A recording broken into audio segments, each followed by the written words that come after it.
છે એમાં જો ધ્યાન જીવન થોડું રહ્યું એ તમે ભાવે પછી લો ભગવાન જીવન થોડું રહ્યું એ તમે ભાવે ભજી લો ભગવાન જીવન થોડું રહ્યું એ કાંઈ કરજો આત્માનું કલ્યાણ જીવન થોડું રહ્યું એ કંઈક આત્માનું કરજો કલ્યાણ જીવન થોડું રહ્યું પછી ગડપણમાં ગોવિંદ બજાશે નહીં પછી ગડપણમાં ગોવિંદ બજાશે નહીં લોક વૈભવને ધનને તજાશે નહીં લોક વૈભવને ધનને તજાશે નહીં એ પછી ગડપણમાં ગોવિંદ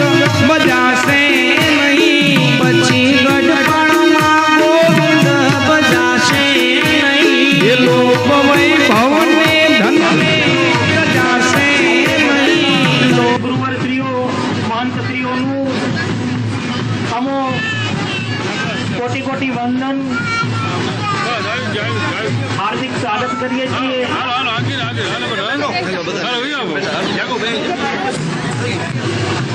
અમારા નમસ્કાર પ્રણામ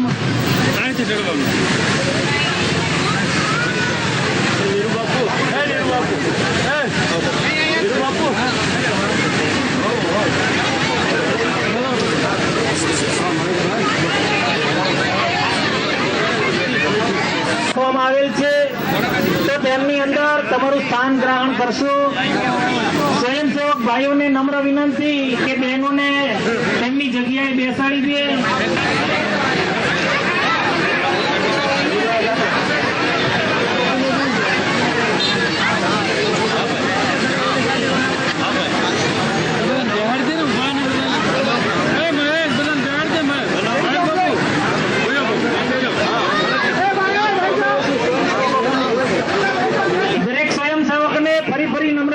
કરવામાં આવે છે કે દરેક અત્યારે પધારેલા ભાવિક તાળવા માંડે આપનું કામ ઝડપથી શરૂ થઈ શકે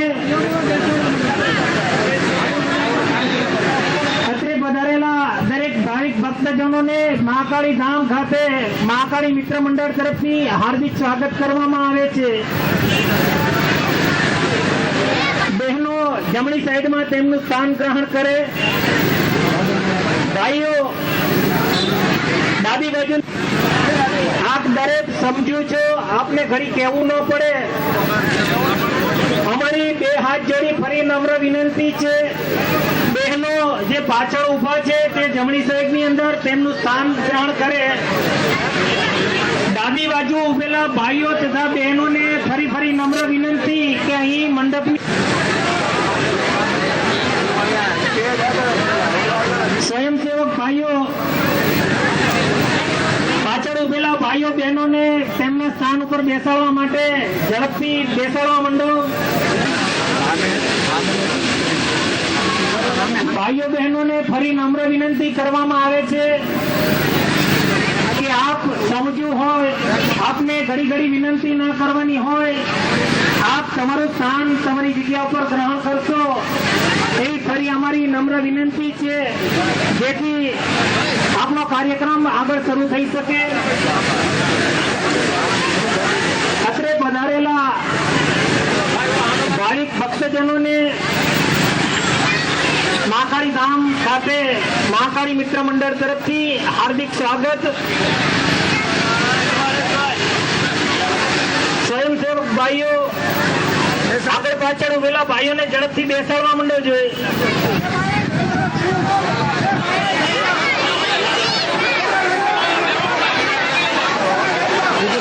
બહેનો માતાઓ દીકરીઓ ઝડપથી તમારું સ્થાન ગ્રહણ કરો વંદન કરી હાર્દિક સ્વાગત કરીએ છીએ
આવનારા દિવસો પાવન પર્વ નું સમાપન અને વિજયાદશમીનો મંગલ આ ભાવેની સંસ્કાર પ્રિય જનતા ને માટે આજે આનંદનો દિવસ છે ને એટલા માટે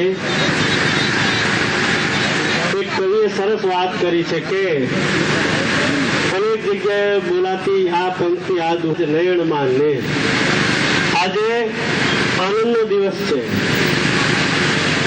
સખી અમારા શહેર જોયો છે, શાસ્ત્રમાં વાંચ્યું છે, દૂધનો વરસાદ જોયો છે. એમાં નરસિંહદાસ બાપુ જેવા કથા કરે ત્યારે રામાયણમાં લંકા કાંડમાં રુધિરના વરસાદની એવી બધી વાતો આવે, પણ ક્યાંય હોનાનો વરસાદ વરસતો હોય એવી વાત માન્યમાં ન આવે. આપણને એમ થાય કે આ લોકકવિએ ખોટું લખ્યું છે, પણ ના, સરસ્વતીની કૃપા પછી અવતરેલી કેટલીક રચનાઓ કાયમ મનન તમને માર્ગદર્શન ને પ્રેરણા આપે.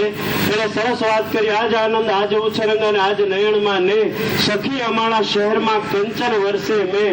હોનારો વરસાદ ક્યારે વરસે કે આપણા જેવા દેશમાં, હિમાલય અને ગંગાના દેશમાં જે દિવસે ભગવાન અને ભગવાનના ધારક સંત મારા અને તમારા ગામમાં ઘરે આવે ને તેથી હોનાનો વરસાદ વરસે. આજે આ હોનાનો વરસાદ વરસવાની ઘડી છે.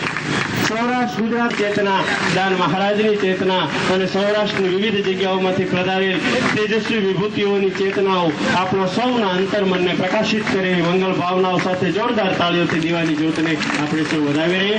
દીપ જ્યોતિ નમસ્તુતે.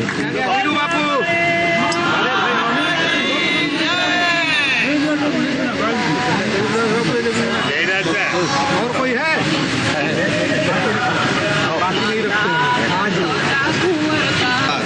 આપણે ત્યાં આટલા ભાવથી સંતો પધાર્યા છે ત્યારે આપણા સૌ વતી સત્કારવા માટે હું વિનંતી કરીશ ભાઈ શ્રી મહાવીરદાસ દુધરેજા, પ્રોફેસર મહાવીરદાસ દુધરેજાને કે તેઓ અહીંયા પધારે અને પૂજ્ય વલ્કુ બાપુને સન્માનિત કરે. આપણે સૌ તાળીઓથી મહારાજની જય સાથે બોલીએ દાન મહારાજની. તેવા જ અમારે અનેક સન્માન માટે ઝડપથી બધા પધારે એવી સૌને વિનંતી. જેમનો નામોલ્લેખ થાય એ સૌ પધારે ઝડપથી વિનંતી. પુનઃ બોલીએ બા મહારાજની. કથાના ક્ષેત્રે પણ આદરણીય નામ મોટા મંદિર લીમડી કહો એટલે સમગ્ર અશોકસિંહ જાડેજા જલગ્રાઉન્ડ ને પણ વિનંતી કે અહીંયા પધારે. ચિમનભાઈ વાજા ઝડપથી પધારે. ઇન્દ્રસિંહજી રાઠોડ પધારે. શ્રી જગદીશભાઈ થળેશ્વર પધારે. રમેશભાઈ બારડ પધારે. સૌના નામોલ્લેખ થાય એમ બાપુને વધાવી લઈએ. મંત્રી વલિયા બાપુને પુષ્પમાળા અર્પણ કરીને આપણા સૌ વતી સન્માનિત કરશે. જગદીશભાઈ થળેશ્વર.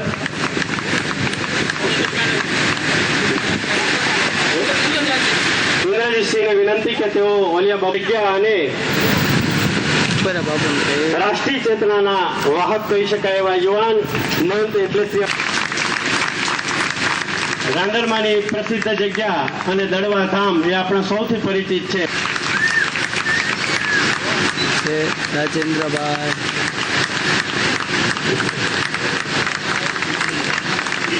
સત્તાધાર આપા દાનાની આપા ગીગેવની પવિત્ર જગ્યામાંથી પધારેલા પૂજ્ય ગોવિંદ બાપુને સન્માનિત કરવા માટે હું વિનંતી પાળિયાદની પ્રસિદ્ધ પૂજ્ય વિસામણ બાપુની જગ્યા અને બ્રહ્મલીન પૂજ્ય અમરા બાપુ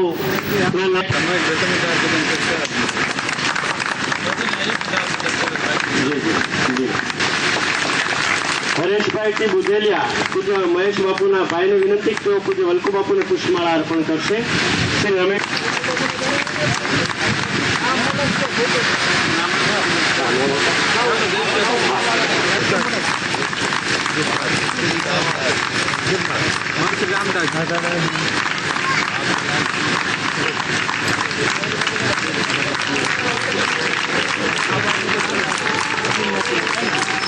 आगे से टेली मार ले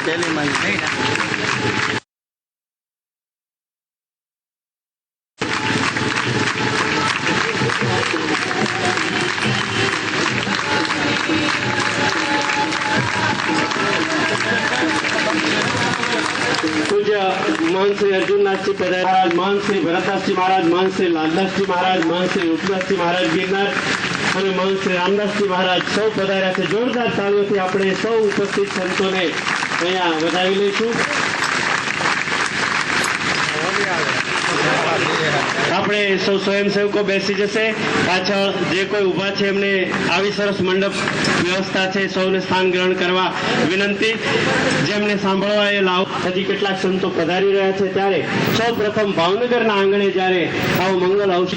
ઉદ્ઘોષકજીએ મહેશભાઈ એક વાત કરી કે મેં પણ જેમને સાંભળ્યું છે, જેમના થકી આપને પ્રેરણા મળે, નવી દિશા અને દશાની સૂઝ થાય, એવા પૂજ્ય બલકુ બાપુ આપણા સાથે બિરાજમાન છે. આપણે એમને સાંભળીએ છતાં પણ એ ઘડી, એ પલ, એ સમય માટે હું એટલું જ કહીશ, ધન્યોસ્મિ કૃતકૃત્યોસ્મિ પુણ્યોસ્મિ પુરુષોત્તમે અદ્ય મે સફલમ જન્મ જીવિતમ સફલમ ચમે અદ્ય મે સફલમ જ્ઞાન તત્પાદાબ્જ દર્શનાથ. હે સંતચરણ, આપના દર્શનથી આપણું જીવન કૃતાર્થ બન્યું છે.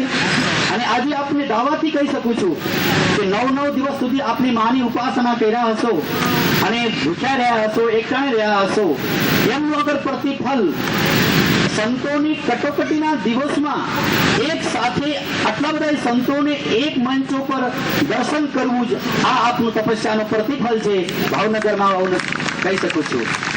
આપણે એમને સાંભળીએ, એમની વાણીનું. જ્યારે સમાજમાં વિચારોની વિભ્રમતા ફેલાતી હોય છે, સમાજમાં, આપણા સમાજની અંદર આપણા ધર્મના અનુસરણ કરનારા લોકો વિચારો અને વ્યવહારો ભગવાન રામ અને કૃષ્ણને ગલત રીતે ચિતરતા હોય છે. એવા સમયમાં દોસ્તો આ શબ્દ સાંભળજો. પૂજ્ય બાપીશ્વરેશ્વરા લલિતેશ્વર સ્વામી મહારાજશ્રીએ મારે ધ્યાન દોરેલું. તે સમયમાં મેં મહારાજશ્રીને કહેલું, જ્યારે ભગવાન રામ સંપૂર્ણ ભારતની અપિતુ વિશ્વનો આદર્શ છે, ભગવાન શ્રી કૃષ્ણ એમના વિષયમાં કંઈક પણ વસ્તુ અગર ગલત ચિતરાતું હોય, તે સમયમાં અગર પ્રેરણાનું સ્ત્રોત બનીને સમાજને દિશા અને દશાનું જ્ઞાન આપતા હોય, એ પૂજ્ય બલકુ બાપુને આપણે સાંભળશું. અને આપણે અહીંયા મને બોલાવ્યા એ બદલ આપનો ખૂબ ખૂબ આભાર, ધન્યવાદ. અસ્તુ. જય શ્રી રામ. લઈ શકે એવા ભીખુભાઈ વાઢેરની જ્યારે અહીંયા ઉપસ્થિતિ હોય ત્યારે હું વિનંતી કરું પૂજ્ય મહેશ બાપુને કે પુષ્પમાળા અર્પણ કરે, અને નીરુ બાપુ સાથે કરવા માટે હું વિનંતી કરીશ પૂજ્ય મહેશ બાપુને કે તેઓ અજીતભાઈને પણ પુષ્પમાળા અર્પણ કરે. પૂજ્ય રામચંદ્રદાસ બાપુએ સરસ વાત કરી કે દેશ કેટલીક રામમ રામાનુજમ સીતામ ભરતમ ભરતાનુજમ સુગ્રીવમ વાયુપુત્રમ ચ પ્રણમામિ પુનઃ પુનઃ. ગુરુ સર્વભૂતાત્મ સ્વરૂપ પરમ તેજસ્વી, જેમ રામચંદ્ર બાપુએ કીધા, સૌરાષ્ટ્ર નહીં સંપૂર્ણ વિશ્વમાં જે પોતાના જ્ઞાનરૂપી સૂર્યથી ત્રિલોક અને અંધકારને દૂર કરે છે, એવા આજના કાર્યકર્તાના મહાન વિભૂતિ પરમ પૂજ્ય શ્રી બલકુ બાપુ અને સાથે તેમના પરમ વિદ્વત અને શ્રદ્ધેય અને સુયોગ્ય નીરુ બાપુ અને ગોવિંદ બાપુ, જીણારામ બાપુ, અમારા ભાવનગરના ભીષ્મ પિતામહ સ્વરૂપ એવા ચોલિયા બાપુ, પરમ વંદનીય મોટા રામજી મંદિર નીમડીના મહામંડલેશ્વર મહંત છે અને નિંબાર્ક પીઠના કાઠિયાવાડ ક્ષેત્રના આચાર્ય સ્વરૂપ છે એવા પરમ વંદનીય લલિત કિશોરદાસ બાપુ અને અમારા મંચાસીન બધા મોટા મહંતો, સંતો, ગોવિંદ બાપુ અને આ જગ્યાના જે અધિષ્ઠાત દેવતા છે એવા અમારા લાડલા મહેશ બાપુ અને આ બધા કાર્યકર્તાઓ, માતાઓ, બહેનો, બાળકો બધાને હૃદયમાં બિરાજમાન શ્રી રામચંદ્રજીને, ભગવતી મહાકાલીને હું બાર વંદન કરું છું. બોલીએ મહાકાલી માતા કી જય.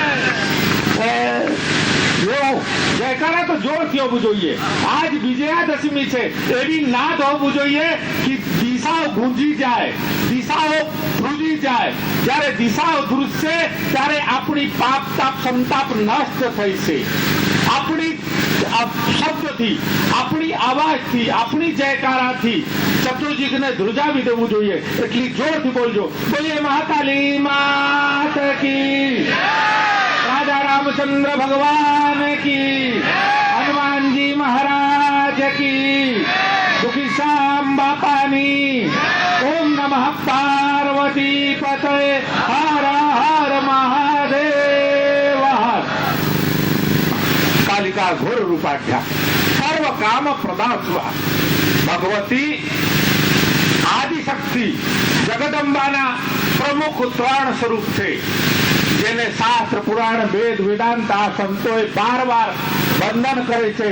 મહાલક્ષ્મી, મહાસરસ્વતી અને ઉદાસ બાપુ બેઠ્યા હોય ત્યારે બધું કઈ ભૂલાય નહીં તો સભાના નિરાદર થાય. પણ એક વાત હું કહી દઉં, જ્યારે 3 પ્રમુખ શક્તિઓ મહાલક્ષ્મી તાળાને શક્તિ છે, મહાસરસ્વતી ઉત્પન્ન શક્તિ છે અને મહાકાલી સંહાર થઈ જતો, ત્યારે ભગવાને નવરાત્રિ આવ્યા, શ્રી રામચંદ્ર યુદ્ધ में હતા ત્યારે શારદી નવરાત્રિ આવ્યા, ભગવાન રામ મહાકાલીના ઉપાસના માટે બેહી ગયા, સંકલ્પ કર્યા, હું 1000 કમળ પુષ્પથી રોજ ભગવતી મહાકાલીના પૂજન કરીશ, અર્ચન કરીશ. 9 દિવસ ભગવાન શ્રી રામના સંકલ્પ શુભ સંકલ્પ છે, શિવ સંકલ્પ છે એટલે અપૂર્ણ થાય નહીં. 9 દિવસ પૂર્ણ થયો. આજ વિજયાદશમીના સવાર યુદ્ધ ચાલુ છે. ભગવાન રામ પૂજા પૂર્ણ કરે, રાવણના સામે યુદ્ધ કરવા જાય એટલે ભગવાન રામ પૂજા में બેહી ગયા. હનુમાન, અંગદ, લક્ષ્મણજી ચારે બાજુથી પુષ્પ લઈને ઉભા થઈ ગયા અને કમળ પુષ્પથી મહાકાલીના અર્ચન ચાલુ થઈ ગયો. ભગવતી મહાકાલીને ભગવાન શ્રીરામ એક કમળ ચડાવતા જાય. મહાકાલીની માયા 999 થયો એટલે એક ફૂલ અદૃશ્ય થઈ ગયો. હવે ભગવાન રામ મૂંઝાવા માંડ્યા, એક ફૂલ ଯଦି હું આજ નહીં ચડાવું ત્યારે મારો અનુષ્ઠાન અધૂરો રહી જાય. અને રાવણ તો ત્રિલોક વિજયી હતા. રાવણ કઈ જેમ તેમ ન હતા. શિવ બ્રહ્માને કેટલી વાર પ્રસન્ન કર્યા, હતરેક વિચાર કરીને નિર્ણય કર્યા કે મને સંસાર કહે છે તું કમલ નેત્ર છે, મારો આંખ કમળ જેવા છે એવા મને બરાખા સંસાર કહે છે, તો એ કમળ મારા પર છે તો 2 કમળ હજી છે, તો એ કમળની હું ભરાવા દઈએ. એટલે ભગવાન રામ પોતાના ધનુષ લઈને પોતાના જમણા હાથ કાઢ્યા, પોતાના હાથથી પોતાના જમણા હાથ કાઢી મહાકાલીના ચરણમાં અર્પણ કરી દીધા. ભગવતી મહાકાલી પ્રસન્ન થઈ ગઈ. વિજયના વરદાન આપી આજ વિજયાદશમીના દિવસે મહાકાલીના અર્ચન કરીને ભગવાન રામ ગયા રાવણના અસુરી શક્તિના વધ કર્યા અને અસત પ્રવૃત્તિઓને ઉપર રામ વિજય કર્યા, પાપ શક્તિઓ પર વિજય કર્યા અને સદવૃત્તિને જયકારા થયો. એટલે આપણે જીવનમાં જદી યશ કીર્તિ પ્રાપ્ત પરમ પૂજ્ય રામચંદ્રદાસજી બાપુ કે જેણે યુવા ચેતનાઓને રાષ્ટ્ર માટે, દેશ માટે કંઈક કરી ચૂકવાની ભાવનાઓ આ સાધુ પુરુષે જગાડી છે. મારી પાસે બેઠેલા બધા જ સકલ ગુણનિદાન સંત સમાજ, જેના માધ્યમથી અમે બધા અહીંયા ભેગા થયા છીએ, એવા અમારા હૃદયમાં જેનું સ્થાન છે અને સમગ્ર સાધુ સમાજ જેનું ગૌરવ લઈ શકે એવા પરમ પૂજ્ય નીરુ બાપુ. નીરુ બાપુનું આમંત્રણ દેવાની રીત એવી છે કે આખી બીચીને આમંત્રણ આપે, એમ બસ આવવાનું છે કે ફોન મૂકી દે, શું પરિસ્થિતિ તમારી થશે કાંઈ જોવાનું નહીં. અને એમના સુયોગ્ય શિષ્ય પણ એવા ગોત્યા અને આટલું બધું બધા મહાપુરુષોની વચ્ચે વિજયાદશમીનો જ્યારે ઉત્સવ ઉજવી રહ્યા છે ત્યારે આમ અમારે બીજું વળી બાપુ બોલવાના છે એટલે આપણે બધાએ તો હાથીના પગમાં બધું આવી જાય. એટલે વિશેષ હજી 150 કિલોમીટર દૂર ત્યાં પણ વિજયાદશમીનો જે કાર્યક્રમ એમાં જવાનું હોવાથી સમય બહુ નથી લેતો. પણ વિજયાદશમીએ ભગવાન રામે રાવણનો સંહાર કર્યો, રાવણી વૃત્તિઓનો વિનાશ કર્યો અને જગતમાં રામ રાજ્યની બહુ મોટી સ્થાપના કરી.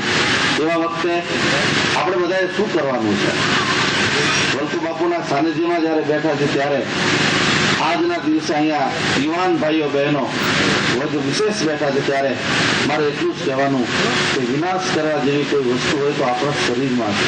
પહેલા બહારના દુશ્મનો તો ગોળીથી કે બંદૂકથી કે તલવારથી એને આપણે મારી કાપી શકીશું, પણ અંદર જે પડેલા છે કામ, ક્રોધ, લોભ, મદ, મોહ, અહંકાર, 5 શત્રુઓ એક બાજુ એને રાવા દે, એ પણ ભલે રહ્યા, એ આપણું કંઈ બગાડી શકશે નહીં. સત્સંગ હશે, સ્વાધ્યાય હશે, આવા સંતોના ચરણમાં બેઠા હશે તો વાંધો નહીં આવે. પણ બહુ મોટી વસ્તુ જે નડે છે, હમણાં રામચંદ્રદાસજી બાપુ બહુ સરસ રાષ્ટ્ર માટેનું ચિંતન કરતા હતા કે આપણો દેશ બહુ જ વિકટ પરિસ્થિતિઓમાંથી પસાર થયો છે, ત્યારે દરેકની ફરજ છે આપણે જેટલા બેઠા છીએ, પહેલું આપણામાં દ્વેષ બુદ્ધિનો નાશ થવો જોઈએ.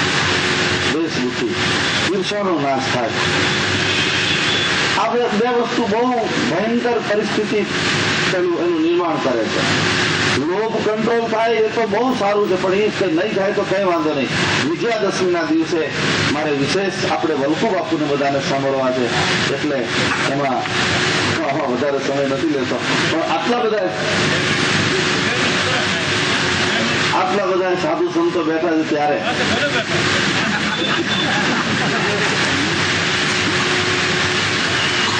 અમારા નીરુ બાપુ એમ કહે છે કે 2 મિનિટ ચલાવો. શું બોલવું એ મને ખબર નથી, એટલે હું કાપતો હતો. પણ આ સાધુ સંતો પકડી લે ને તમે કઈ છે ને ખાલી થઈ ગયું લાગે.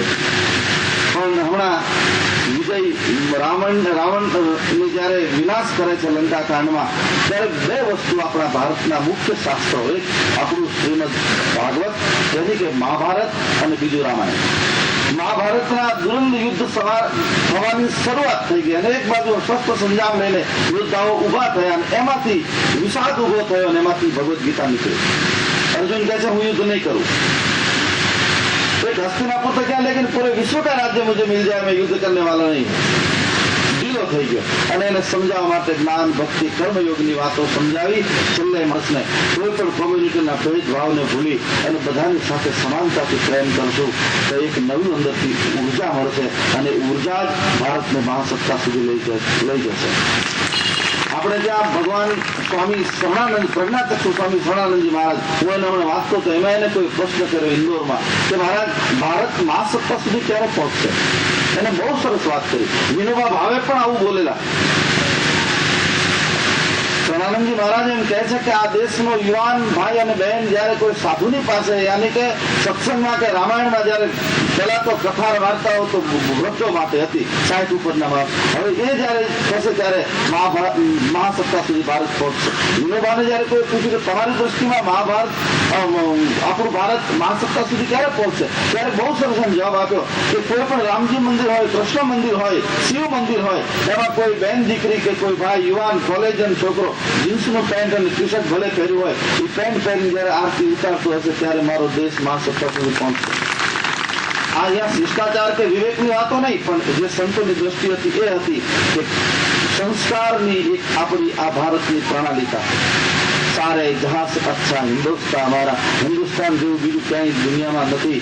સુનિતા વિલિયમ્સ જયારે બધી પરિક્રમા ઉપર કરીને આવ્યા અને પૂછ્યું કે તમને આખા દુનિયામાં તમે ફર્યા, સેટેલાઇટ દ્વારા બધા નકશા જોયા, સારામાં સારો નકશો કયો લાગ્યો? ત્યારે એને એ જ કીધું હતું કે મારા ભારત જેવો કોઈ નકશો રૂપાળો નહોતો લાગતો.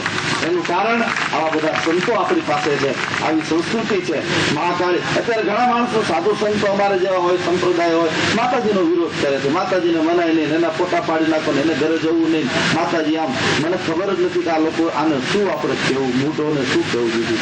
પણ એની સાથે આપણે વાર્તાલાપ પણ ન કરાય. આદ્ય શક્તિમાની શક્તિ સંતે કરવાના 9 દિવસ મળ્યા. ભાવનાની જનતાએ ખૂબ સારી રીતે અનુષ્ઠાન કર્યા હશે બધા બહેનો ભાઈઓએ, ત્યારે જ આટલા બધા સંતોને અહીં આવવાની ઈચ્છા થઈ.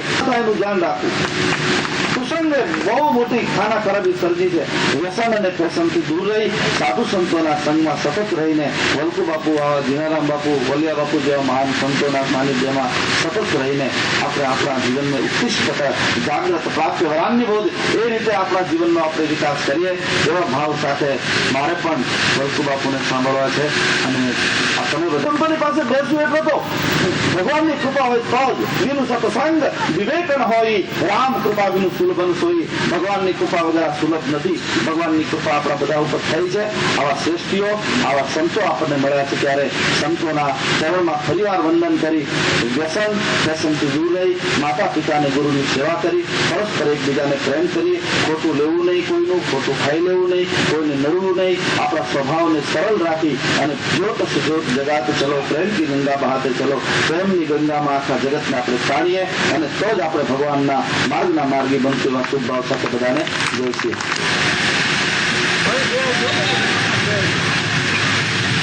બધા શાંતિથી થોડી વાર બેસે. હવે પૂજ્ય બાપુના વચનામૃતનો લાભ લેવો છે, પણ કણીરામ બાપુને જોરદાર તાળીઓથી આપણે સૌ સત્કારીએ. ગોડાવાળા દેવની પ્રસિદ્ધ જગ્યાના વંદની મહંત મહારાજ કરી અને સન્માનિત કરે. પૂજ્ય કણીરામ બાપુ, ગોડાવાળા દેવની જગ્યા, ગોદરેજ.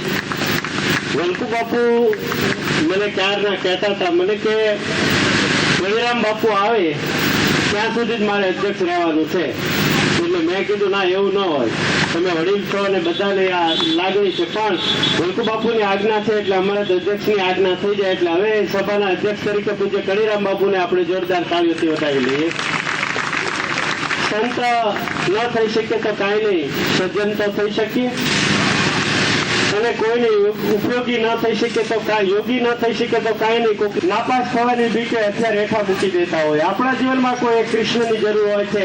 આના માટે નહીં, દ્રષ્ટિ અને દિશા.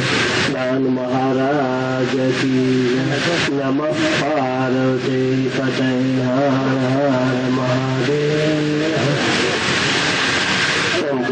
માતાની કૃપાથી ભાવનગર આંગણે મહાકાળી સુમિદા મહોત્સવી આપણે જ્યારે આ યજ્ઞનું આયોજન કર્યું ત્યારે હવે ઉપરથી જ ખૂબ આનંદ અનુભવું છું. આજના અધ્યક્ષ શ્રી કળીરામ બાપુ, પૂજ્ય શ્રી વલ્કુ બાપુ, ઉપસ્થિત દરેક સંતો, જ્યારે ક્યાંક પરમાત્માની કૃપા આપણી ઉપર ઉતરી છે ત્યારે આવા સારા કાર્યમાં આપણે ઉપસ્થિત હોય.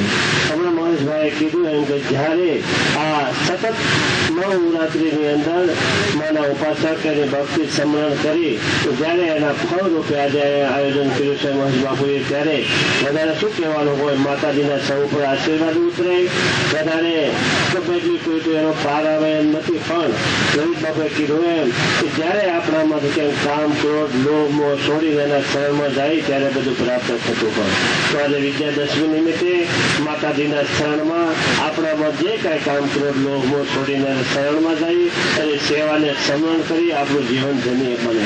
સતત આવા આયોજન કે આવા કાર્ય કરવાનો હેતુ એ જ હોય કે આપણું દરેકનું જીવન સાર્થક કરવા માટે. તો અહીં માતાજીની સાનિધ્યમાં જ્યારે જ્યારે આવા સારા કાર્ય થાય તે હાજરી આપજો, સ્મરણ કરજો, સેવા કરજો. એ જ ભગવાનની સૌ ઉપર સારા કાર્ય કરવાની પ્રેરણા મળે. એ જ ભગવાનને પ્રાર્થના કરે. એવી રીતે સામાન્ય રીતે ઓછું બોલતા એમ માતાજીની ઉપાસનાનો અંતિમ દિવસ પછી આજે દશેરા. દશેરાએ આ બધા લઈ આવવા બહુ અઘરા પડે, પણ એની આ ધર્મસભા છે.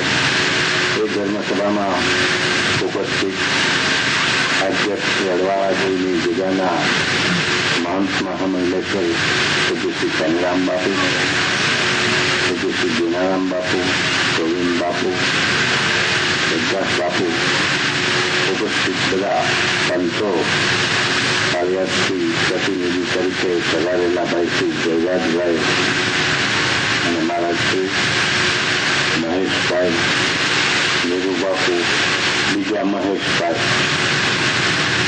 નથી લાગતું તમને સિંહ રાશિનો જમાનો આવ્યો હોય એવું. પહેલા અવસર કોણ તો કે મહેશભાઈ, પ્રસંગ કોણ કરે છે કે મહેશ બાપુ. આ જવાનો જ છે ખરેખર. સિંહ રાશિ એટલે મહેશભાઈ, મોરારી બાપુ, મનમોહન સિંહ, આ બધા એમાં જ આવે ને. જય હો જય. એમને આપણે વંદન કરીએ. એમ સુંદર પ્રસંગમાં બધા એક એક લુગડું નાખતા ગયા.